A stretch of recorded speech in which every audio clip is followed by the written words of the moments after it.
नमस्कार प्रिय विद्यार्थियों, आप सभी का स्वागत है आपके अपने यूट्यूब चैनल को करिकुलर मास्टर में। आज की वीडियो के माध्यम से हम लोग चर्चा करेंगे BA, BSc, BCom, BSc AG, BSc home science, BBA, BCA के सेकंड सेमेस्टर में human values and environmental studies अगर आपके पाठ्यक्रम में को करिकुलर कोर्स के रूप में शामिल है तो आप इस वीडियो को अंत तक देख लीजिएगा, चूंकि ये वन शॉट वीडियो है।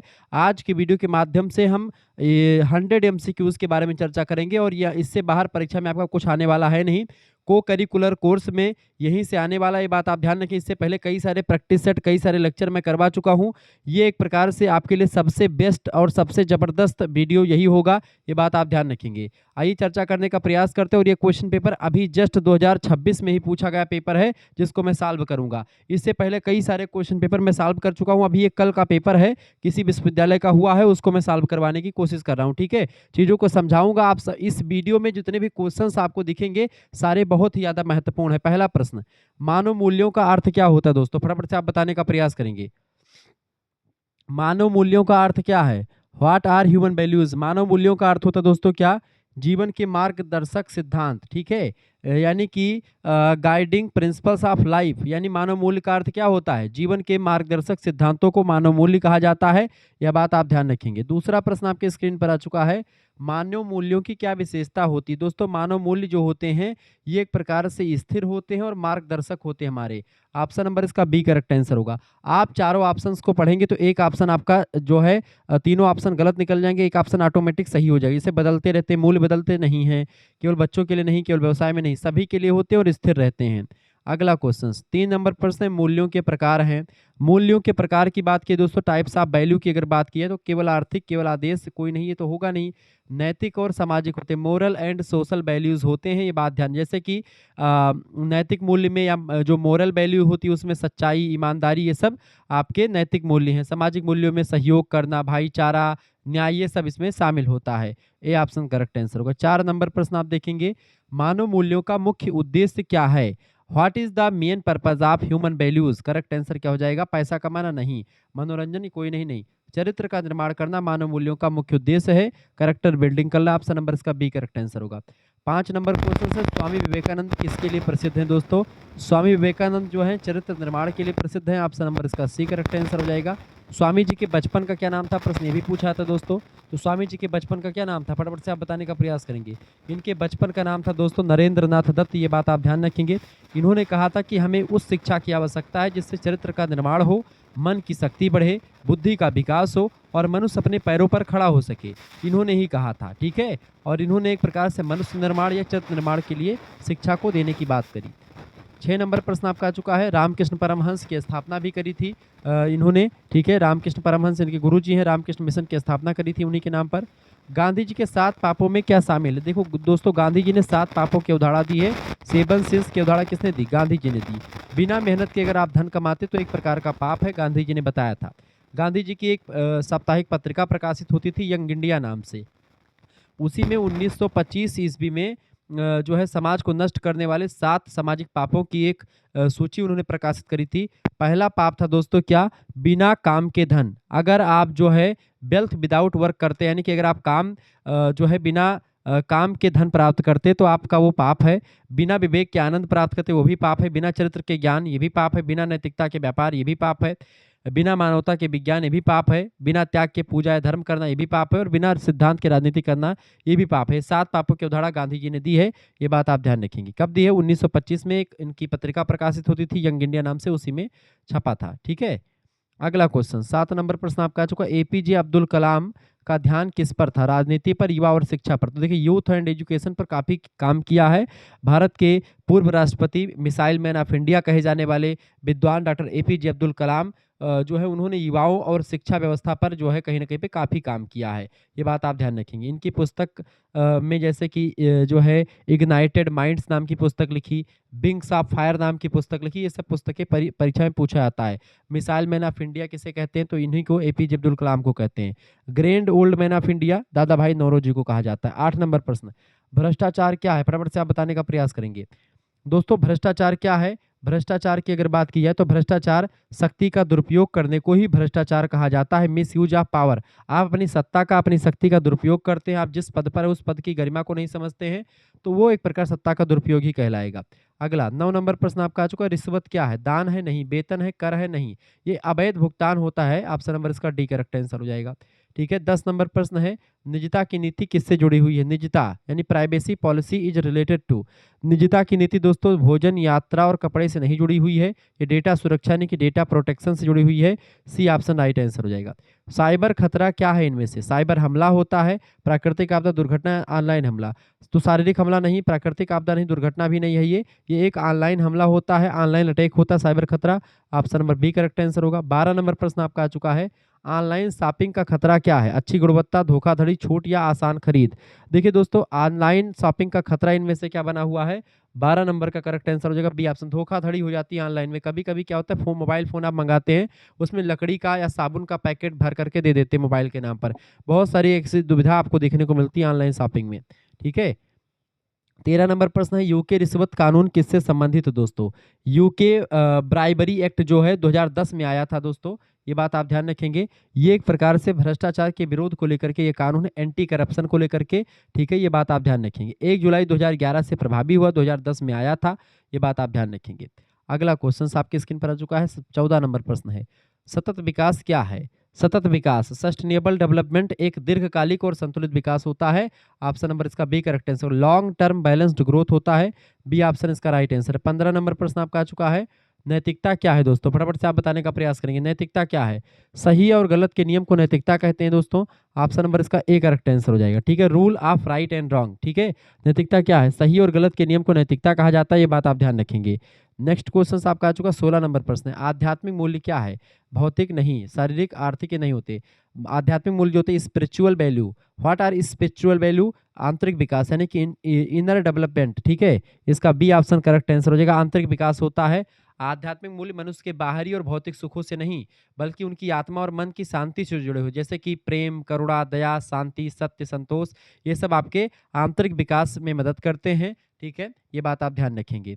अगला क्वेश्चन आपका आ चुका है, 17 नंबर प्रश्न है, CSR का उद्देश्य क्या है दोस्तों? CSR फटाफट से आप बताने का प्रयास करेंगे, CSR का उद्देश्य क्या है? सभी लोग बताने का प्रयास करेंगे, इसका राइट आंसर क्या हो जाएगा? 17 नंबर का राइट आंसर क्या हो जाएगा? CSR का उद्देश्य क्या है? CSR, ठीक है, कारपोरेट सोशल रिस्पॉन्सिबिलिटी, CSR का फुल फॉर्म होता है। यह सामाजिक कल्याण के उद्देश्य से किया जाता है। ऑप्शन नंबर इसका बी करेक्ट आंसर हो जाएगा। 18 नंबर क्वेश्चन, बड़े सरल पेपर आते हैं और आराम से अगर आप ऑप्शन को पढ़ेंगे, क्वेश्चंस को अच्छे से पढ़ेंगे, क्लियर हो जाएगा सब कुछ। 18 नंबर प्रश्न, कारपोरेट गवर्नेंस क्या है? कारपोरेट गवर्नेंस जो होता है दोस्तों, क्या होता है ये? कारपोरेट गवर्नेंस कंपनी के नियमों की व्यवस्था करता है।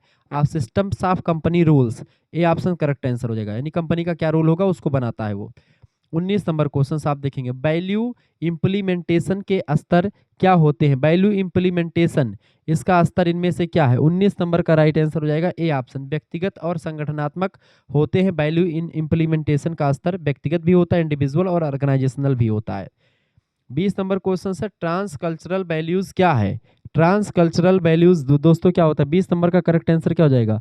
20 नंबर का बी ऑप्शन, सभी संस्कृतियों में समान। ठीक है, ट्रांस कल्चरल वैल्यू क्या होता है? सभी संस्कृतियों में समान होता है, यूनिवर्सल अक्रॉस कल्चर्स, उसी को बोलते हैं ट्रांस कल्चर्स वैल्यूज, यानी कि ट्रांस माने सभी जो है संस्कृतियों में समान कल्चर होता है, उसी को सभी संस्कृतियों में समान कल्चर को ट्रांस कल्चर वैल्यूज कहा जाता है। 21 नंबर क्वेश्चन आपका आ चुका, व्यापार में नैतिकता क्यों जरूरी होती है? Why are business ethics important? केवल लाभ कमाने के लिए नहीं, विश्वास और निष्पक्षता के लिए नैतिकता जरूरी है, ट्रस्ट एंड फेयरनेस के लिए। ठीक है, यानी व्यावसायिक नैतिकता जो होती है इसका मतलब व्यापार में सही और गलत के सिद्धांतों का पालन किया जाए। ठीक है, और निष्पक्षता के साथ चीजें करी जाए। 22 नंबर क्वेश्चन आपका आ चुका, CSR का उदाहरण क्या है? CSR का फुल फॉर्म क्या होता है?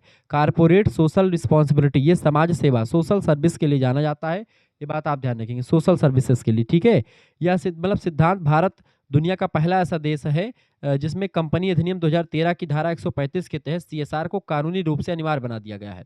इसके अंतर्गत होता यह है कि एक निश्चित लाभ कमाने वाली कंपनी को अपनी पिछले 3 वर्षों के औसत शुद्ध लाभ का कम से कम 2% हिस्सा शिक्षा पर, स्वास्थ्य पर, पर्यावरण और समाज सेवा पर खर्चा करना पड़ेगा। ये एक प्रकार से भारत में नियम है। 23 नंबर क्वेश्चन है कारपोरेट गवर्नेंस का उद्देश्य क्या है।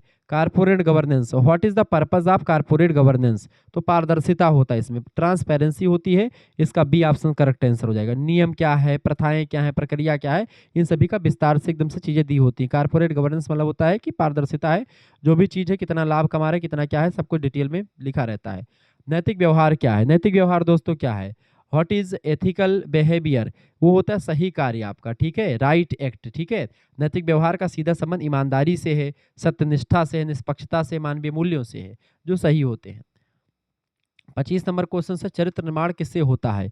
चरित्र निर्माण आपका दोस्तों किससे होता है, धन से नहीं, शक्ति से नहीं, राजनीति से नहीं, आपके चरित्र यानी कि आपका जो करेक्टर बिल्ड होगा वो आपके मूल्यों से होता है, वैल्यूज से होता है। सी ऑप्शन राइट आंसर होगा। 26 नंबर क्वेश्चन से निजता क्यों जरूरी है। Why is privacy important, privacy क्यों जरूरी है दोस्तों। पैसा के लिए, मनोरंजन के लिए, व्यापार के लिए नहीं, इन तीनों के लिए नहीं, डेटा की सुरक्षा करने के लिए, डेटा के प्रोटेक्शन के लिए निजता यानी प्राइवेसी जरूरी होती है, आपके डाटा कहीं लीक ना हो जाए, ठीक है, आपकी जानकारी। 27 नंबर क्वेश्चन है साइबर सुरक्षा किसके लिए होती है। साइबर सुरक्षा ऑनलाइन सुरक्षा के लिए होती है, ऑनलाइन सेफ्टी के लिए, ठीक है, ना तो खेल के लिए, ना खेती के लिए, ना घर के लिए। साइबर सुरक्षा ऑनलाइन सुरक्षा करती है। ऑप्शन नंबर इसका डी करेक्ट आंसर हो जाए, ताकि कोई मेल बियर या कोई खतरा या कोई आपका जो है जीमेल या यूट्यूब हैक ना कर ले। 28 नंबर क्वेश्चन है सतत नीति का उद्देश्य क्या है। 28 नंबर सतत नीति यानी कि what is the aim of sustainable policy. पर्यावरण की सुरक्षा करना, नुकसान पहुंचाना, तेज विकास करना, व्यापार करना। देखिए सतत नीति का उद्देश्य पर्यावरण की सुरक्षा करना, इन्वायरमेंटल प्रोटेक्शन। ऑप्शन नंबर इसका ए करेक्ट आंसर हो जाएगा। 29 नंबर क्वेश्चन से आध्यात्मिक मूल्य का लाभ क्या है, बताएंगे। 29 नंबर आध्यात्मिक मूल्य का लाभ क्या है। 29 नंबर फटाफट फटाफट से आप बताएंगे, आध्यात्मिक मूल्य का क्या लाभ होता है दोस्तों। 29 नंबर का करेक्ट आंसर कौन बताएगा, फटाफट से आप बताने का प्रयास करेंगे। इसका राइट आंसर क्या हो जाएगा, 29 नंबर का राइट आंसर कौन बताएगा। बिल्कुल राइट आंसर आपका आ चुका 29 नंबर का, बिल्कुल करेक्ट आंसर क्या हो जाएगा 29 का, बिल्कुल 29 नंबर का आध्यात्मिक मूल्य का लाभ। देखिए तनाव, नुकसान, प्रतियोगिता नहीं, शांति मिलती है। ऑप्शन नंबर इसका बी करेक्ट आंसर हो जाएगा। बड़े सरल प्रश्न है, आप ऐसे देखते हुए लगा देंगे। 30 नंबर 7 पापों की अवधारणा किसने दी है, महात्मा गांधी जी ने दी है। Option number C correct answer हो जाएगा। 31 नंबर निर्णय लेने की प्रक्रिया क्या है, अनुमान लगाना नहीं, समस्याओं का नजरअंदाज करना नहीं, दूसरों की नकल करना, ये भी निर्णय लेने की प्रक्रिया नहीं है, ठीक है। चूजिंग बेस्ट ऑप्शन यानी कई ऑप्शंस हैं, कई चीजें हैं, उनमें से सबसे बेस्ट चुनाव कर, निर्णय लेने की प्रक्रिया सर्वोत्तम विकल्प चुनने से रिलेटेड है। ऑप्शन नंबर इसका बी करेक्ट आंसर हो जाएगा। 32 नंबर क्वेश्चन है अच्छे निर्णय की पहली सीढ़ी क्या है। 32 नंबर अच्छे निर्णय की पहली सीढ़ी होती है समस्या की पहचान करना। जब समस्या की आप पहचान कर लेंगे तो फिर आगे बढ़ जाएंगे। 32 नंबर का ए ऑप्शन बिल्कुल राइट आंसर हो जाएगा, ठीक है। आगे बढ़, जिसका भी पेपर था बहुत सारे प्रश्न उसने सही लगाए हुए हैं, ठीक है, लेकिन जितने भी टिक लगा वो इसका मतलब ये नहीं सभी वो सही है। अगला क्वेश्चन 33 नंबर प्रश्न है निर्णय लेने में डेटा का क्या महत्व होता है। निर्णय लेने में डेटा का महत्व होता है, सटीकता में मदद करता है, ठीक है। ऑप्शन नंबर इसका बी करेक्ट आंसर हो जाएगा, हेल्प्स इन एक्यूरेसी। 34 नंबर प्रश्न है भगवत गीता किस पर आधारित है दोस्तों। युद्ध और रणनीति पर नहीं, केवल व्यापार पर, केवल राजनीति पर नहीं, जीवन और कर्तव्य से रिलेटेड है, life and duty. B option इसका बिल्कुल करेक्ट आंसर हो जाएगा। गीता हमको क्या करना है क्या नहीं करना है इसके बारे में बताती है, ठीक है। अगला क्वेश्चन 35 नंबर प्रश्न श्रीमद् भगवत गीता में कर्म का क्या महत्व है। बिना आसक्ति के कर्तव्य की बात करता है, ड्यूटी विदाउट अचीवमेंट यानी कि अगर आप जो अटैचमेंट यानी कि आप बिना जो है निष्काम कर्म करते हैं, यानी कि बिना किसी उद्देश्य के काम करते हैं, तो फल की इच्छा किए बिना कार्य करते, तो वही गीता बताती है कि आप जो है बस कर्म करना अपने हाथों में, फल की इच्छा मत करो, फल देना भगवान है नहीं परमात्मा के हाथ में है, ठीक है। गीता में निर्णय लेने का आधार क्या है बताएंगे। 36 नंबर बढ़िया प्रश्न है, परीक्षा में पूछा जाएगा। गीता में निर्णय लेने का आधार क्या होता है दोस्तों, धर्म, धर्म के आधार पर निर्णय लिया जाता है। ऑप्शन नंबर इसका बी करेक्ट आंसर हो जाएगा। 37 नंबर क्वेश्चन आप देखेंगे, वीडियो को लाइक कर दीजिएगा, चैनल पर नए हैं तो प्लीज चैनल को सब्सक्राइब भी कर दीजिएगा। प्रश्न गीता में योग का अर्थ क्या है। गीता में योग का मतलब होता है संतुलन और अनुशासन को बनाए रखना, बैलेंस एंड डिसिप्लिन को योग कहा गया है गीता में। 37 नंबर का करेक्ट आंसर क्या हो जाएगा, बी ऑप्शन इसका बिल्कुल राइट आंसर है। नेक्स्ट क्वेश्चन आप देखेंगे, धर्म का अर्थ क्या होता है। धर्म माने होता है धारण करना, ठीक है, यानी कर्तव्य का पालन करना या सत्यता, यानी rightness and duty. Option number इसका बी। 38 नंबर का करेक्ट आंसर क्या हो जाएगा, 38 नंबर का बी ऑप्शन इसका करेक्ट आंसर हो जाएगा। 39 नंबर क्वेश्चन आपका आ चुका, धर्म आधारित निर्णय क्या होता है। 39 नंबर धर्म आधारित निर्णय क्या होता है। 39 नंबर 39 डी ऑप्शन इसका राइट आंसर हो जाएगा। धर्म आधारित निर्णय दोस्तों क्या होता है, नैतिक होता है, डी ऑप्शन एथिकल होता है, इसका डी ऑप्शन करेक्ट आंसर हो जाएगा, ठीक है। 39 नंबर का डी ऑप्शन बिल्कुल राइट आंसर हो जाएगा। अगला नैतिक दुविधा क्या है दोस्तों, इनमें से उलझन भरी स्थिति नैतिक दुविधा है नहीं, ठीक है। 40 नंबर का करेक्ट आंसर क्या हो जाएगा, 40 नंबर का बिल्कुल सॉरी उलझन भरी स्थिति, बिल्कुल। नैतिक दुविधा क्या होती है, आसान विकल्प नहीं, स्पष्ट उत्तर नहीं, कोई समस्या नहीं। उलझन भरी स्थिति होती है, यानी कि कन्फ्यूजिंग सिचुएशन, यानी कि जब आप नैतिक दुविधा में होते हैं कि भाई ये करें कि ये करें, यही होता है आपका नैतिक दुविधा, ठीक है? जब 2 विकल्पों में से आप चुनाव नहीं कर पाते हैं। 41 नंबर क्वेश्चन है, बाजार में दुविधा क्यों होती है? बाजार में दुविधा क्यों होती है दोस्तों? बाजार में दुविधा इसलिए होती है क्योंकि विरोधी हित होता है, यानी कि कॉन्फ्लिक्ट इंटरेस्ट होता है, यानी कि बाजार में मार्केटिंग में दुविधाएं या नैतिक संकट तब उत्पन्न होते हैं जब विभिन्न पक्षों के हित आपस में टकराते हैं। उदाहरण के लिए कंपनी का हित मुनाफा कमाने का है, जबकि उपभोक्ता का हित होता है कि मतलब कम दाम में अच्छी गुणवत्ता की चीजें हमको मिल जाएं। कभी कभी पर्यावरण संरक्षण और अत्यधिक औद्योगिक मुनाफे के बीच भी हितों का टकराव होता है, जिसमें दुविधा पैदा होती है, ठीक है? ये बात ध्यान रखेंगे। 42 नंबर क्वेश्चन आपका आ चुका, उदारीकरण का अर्थ क्या है? उदारीकरण का अर्थ होता है दोस्तों क्या, जो है प्रतिबंध कम करना। ऑप्शन नंबर इसका ए करेक्ट आंसर हो जाएगा, रिड्यूसिंग रिस्ट्रिक्शन, ए ऑप्शन इसका राइट आंसर होगा। 42 नंबर का ए ऑप्शन बिल्कुल करेक्ट आंसर हो जाएगा। 43 नंबर क्वेश्चन आपका आ चुका है, सोशल मीडिया दुविधा क्या है? सोशल मीडिया की दुविधा क्या है? 43 नंबर, सोशल मीडिया की दुविधा दोस्तों गोपनीयता बनाम जुड़ाव, ठीक है? यानी कि कनेक्टिविटी और प्राइवेसी दोनों का ध्यान रखना पड़ता है, तो इन दोनों में दुविधा उत्पन्न हो सकती है, ठीक है? तो इसमें क्या होता है कि अधिक से अधिक लोगों से जुड़ने के चक्कर में हमारी व्यक्तिगत गोपनीयता कभी कभी खतरे में पड़ जाती है। हम अपनी तस्वीरें, अपना स्थान, अपना विचार साझा तो करते हैं, लेकिन साथ ही साथ में डेटा चोरी और निजता के हनन का भी डर इसमें बना रहता है। 44 नंबर क्वेश्चन से, ऑर्गेनिक फूड क्या है? 44 नंबर फटाफट से आप बताएंगे। जैविक भोजन, ऑर्गेनिक फूड जो होता है ये नेचुरल फूड होता है, प्राकृतिक फूड होता है। ऑप्शन नंबर इसका सी करेक्ट आंसर हो जाएगा। नेक्स्ट क्वेश्चन आपका आ चुका 45 नंबर प्रश्न आपका आ चुका दोस्तों, व्हाट इज स्टैंडर्डाइजेशन, यानी कि आपका क्या है? 45 नंबर करेक्ट आंसर क्या है? मतलब स्टैंडर्डाइज मानकीकरण क्या होता है? फटाफट से आप बताने का प्रयास करें, इसका राइट आंसर क्या हो जाएगा? मानकीकरण के बारे में बताएं। 45 नंबर का करेक्ट आंसर क्या हो जाएगा दोस्तों? मानकीकरण क्या होता है? तो मानक निर्धारित करना, सेटिंग स्टैंडर्ड्स। ऑप्शन नंबर इसका बी करेक्ट आंसर हो जाएगा, ठीक है? नेक्स्ट क्वेश्चन आपके स्क्रीन पर आ चुका है, केस स्टडी क्या है? केस स्टडी दोस्तों वास्तविक जीवन विश्लेषण को केस स्टडी कहते हैं। डी ऑप्शन इसका राइट आंसर हो जाएगा। अगला क्वेश्चन, यानी किसी व्यक्ति, किसी समूह, किसी घटना या किसी संगठन का गहराई से अध्ययन करने को केस स्टडी मेथड कहते हैं। 47 नंबर, केस स्टडी क्यों उपयोगी होती है? केस स्टडी इसलिए उपयोगी होती है क्योंकि इससे व्यवहारिक समझ मिलती है।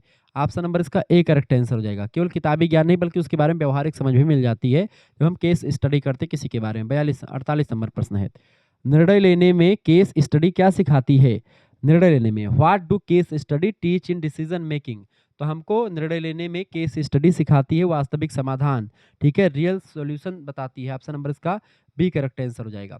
49 नंबर क्वेश्चन आपका आ चुका, प्रबंधन में दुविधा का समाधान कैसे होता है? प्रबंधन में दोस्तों दुविधा का समाधान कैसे होता है? 49 नंबर का करेक्ट आंसर क्या हो जाएगा? फटाफट से आप बताने का प्रयास करेंगे, इसका राइट आंसर क्या हो जाएगा? सभी लोग बताइएगा, 49 नंबर का राइट आंसर क्या हो जाएगा? करेक्ट आंसर कौन बताएगा दोस्तों? फटाफट से आप बताने का प्रयास करेंगे। 49 नंबर बिल्कुल राइट आंसर आपका आ चुका है।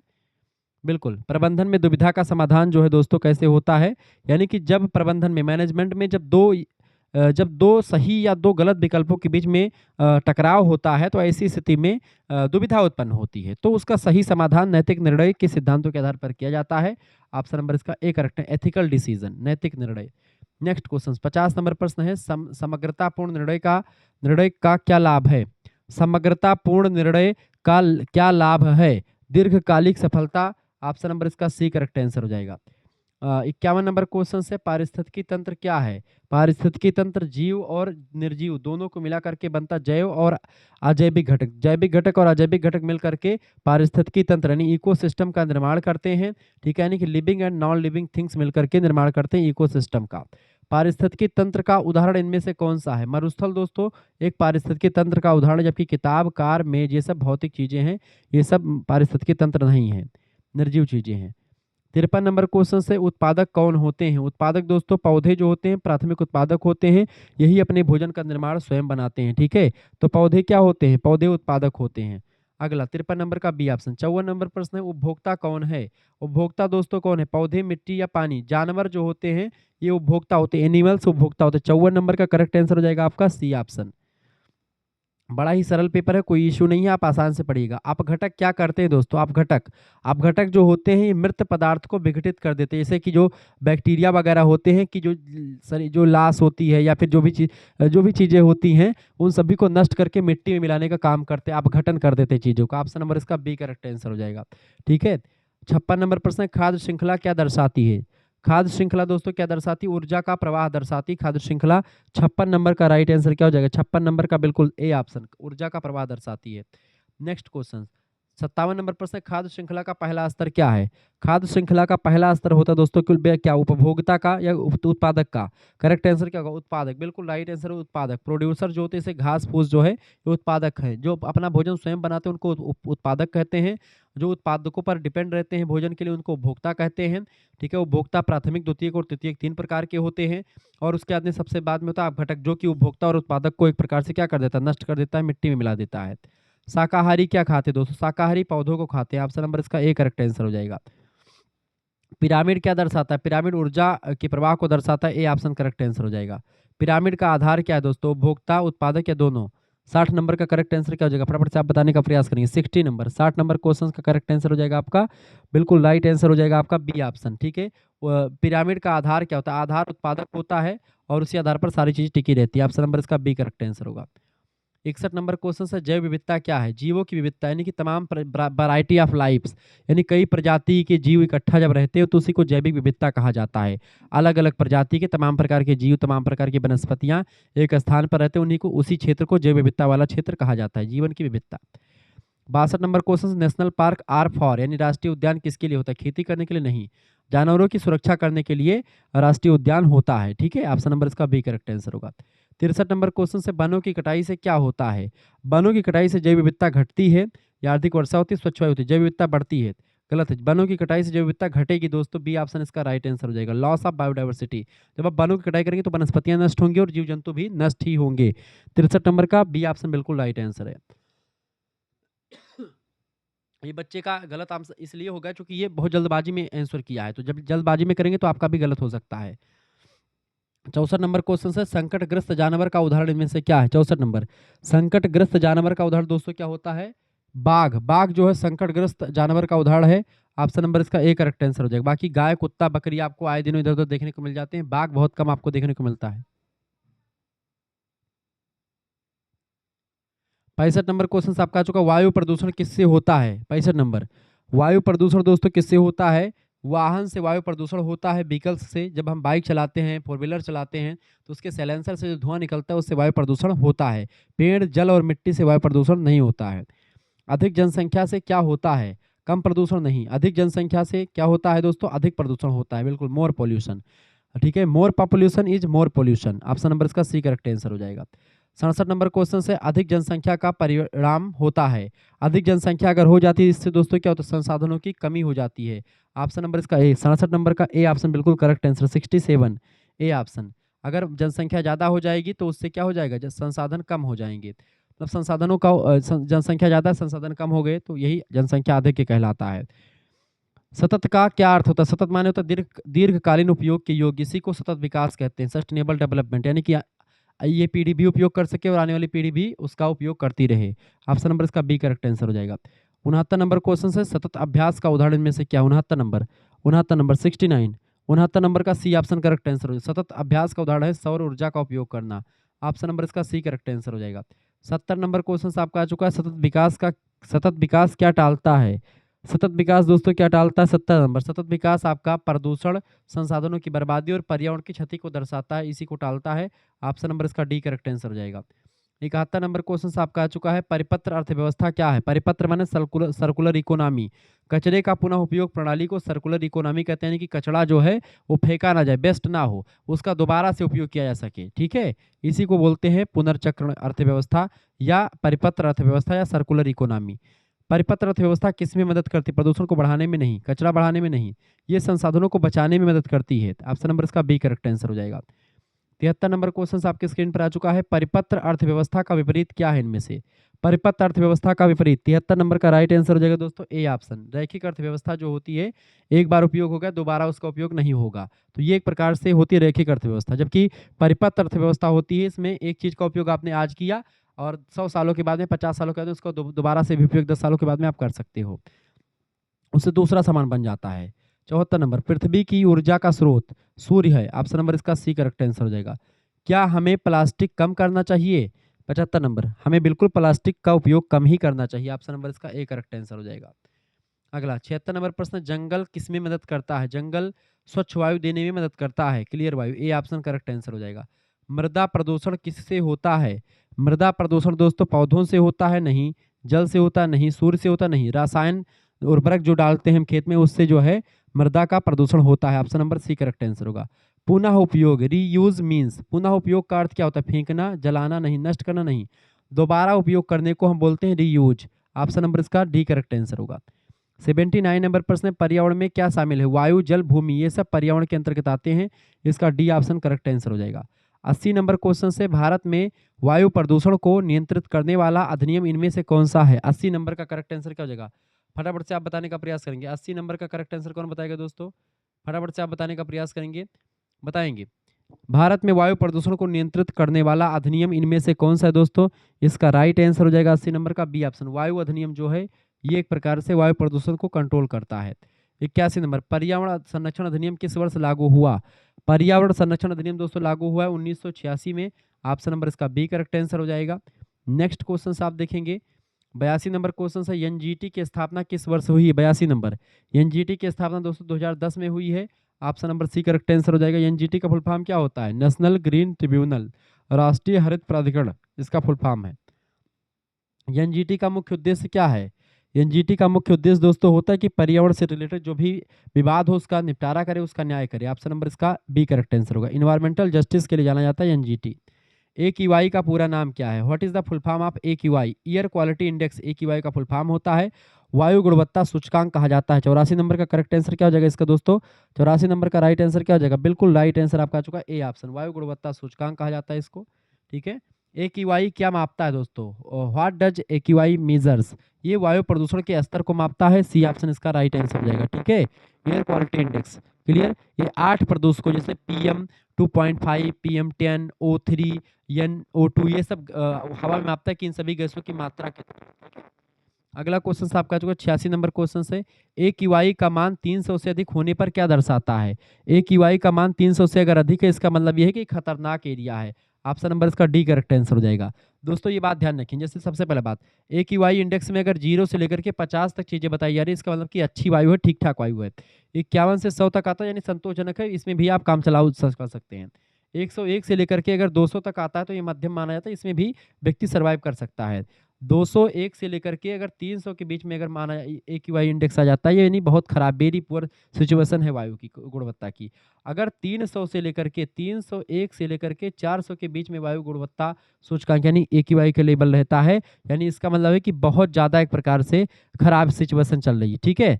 और अगर 401 से लेकर के दोस्तों और 500 के बीच में हो रही है, तो इसका मतलब क्या है? इसका मतलब है कि खतरनाक है। तो यहाँ पर क्या पूछा गया आपसे कि क्या पूछा गया? 300 से अधिक, 300 से अधिक खतरनाक माना जाएगा, ठीक है, ये बात ध्यान रखेंगे, क्लियर, ये बात आप ध्यान रखेंगे। तो ये एक प्रकार से चीजें मैंने आपको बता दी। 87 नंबर प्रश्न, पवित्र उपवन किसके लिए उपयोगी है? पवित्र उपवन दोस्तों जैव विविधता के संरक्षण के लिए बहुत जरूरी है, ठीक है। नेक्स्ट क्वेश्चन आपके स्क्रीन पर आ चुका है। अगला क्वेश्चन 88 नंबर प्रश्न आपके स्क्रीन पर आ चुका है, राजस्थान में पारंपरिक जल संचयन प्रणाली कौन सी है? बताएंगे। राजस्थान में पारंपरिक जल संचयन प्रणाली इनमें से कौन सी है? 88 नंबर क्वेश्चन आपका आ चुका दोस्तों, सी ऑप्शन, जोहड़ बोलते हैं उसको, जोहड़, ठीक है। अगला क्वेश्चन, चिपको आंदोलन किससे संबंधित है? वन के संरक्षण से रिलेटेड है। चिपको आंदोलन के प्रणेता है सुंदरलाल बहुगुणा जी। जब पेड़ की कटाई होती है तो ये पकड़ करके उसको चिपक जाते थे ताकि पेड़ को काटा जा सके, ठीक है। तो वन संरक्षण से पेड़ को काटने से रोकने के लिए चिपको आंदोलन शुरू किया गया था। जैव संकेतक का उपयोग किसके लिए किया जाता है? 90 नंबर क्वेश्चन, जैव संकेतक का उपयोग दोस्तों किसके लिए किया जाता है? फटाफट से आप बताने का प्रयास। जैव संकेतक का उपयोग किसके लिए किया जाता है? 90 नंबर का करेक्ट आंसर कौन बताएगा? जैव संकेतक का उपयोग दोस्तों पर्यावरण स्वास्थ्य का आकलन करने के लिए किया जाता है, ऑप्शन नंबर 90 नंबर का बी ऑप्शन करेक्ट आंसर हो जाएगा इसका। नेक्स्ट क्वेश्चन आप देखेंगे 91 नंबर क्वेश्चन से, लाइकेन किसका संकेत देता है? 91 नंबर, लाइकेन दोस्तों वायु प्रदूषण का संकेत देता है, ऑप्शन नंबर इसका सी करेक्ट आंसर हो जाएगा। 92 नंबर प्रश्न है, ईएमएस संगठनों की किस प्रकार सहायता करता है? ईएमएस 92 नंबर, फटाफट से आप बताने का प्रयास करेंगे। 92 नंबर का करेक्ट आंसर क्या हो जाएगा? सभी लोग बताने का प्रयास करेंगे। 92 नंबर का राइट आंसर क्या हो जाएगा? वीडियो को लाइक कर दीजिएगा, चैनल पर नए हैं तो सब्सक्राइब भी कर दीजिएगा, क्योंकि इसी प्रकार से इन्फॉर्मेटिव वीडियो मैं लगातार देता रहता हूं। हमारा दूसरा चैनल को curricular master, Shukla study point और बीए करिकुलर, इन सभी को आप सब्सक्राइब कर लीजिएगा, आपकी परीक्षा के लिए बहुत ही महत्वपूर्ण है। 92 नंबर प्रश्न है, ईएमएस संगठनों की किस प्रकार सहायता करता है दोस्तों? तो ईएमएस का पूरा नाम सबसे पहले जान लीजिए क्या होता है। इन्वायरमेंटल मैनेजमेंट सिस्टम इसका फुल फॉर्म होता है, पर्यावरण प्रबंधन प्रणाली।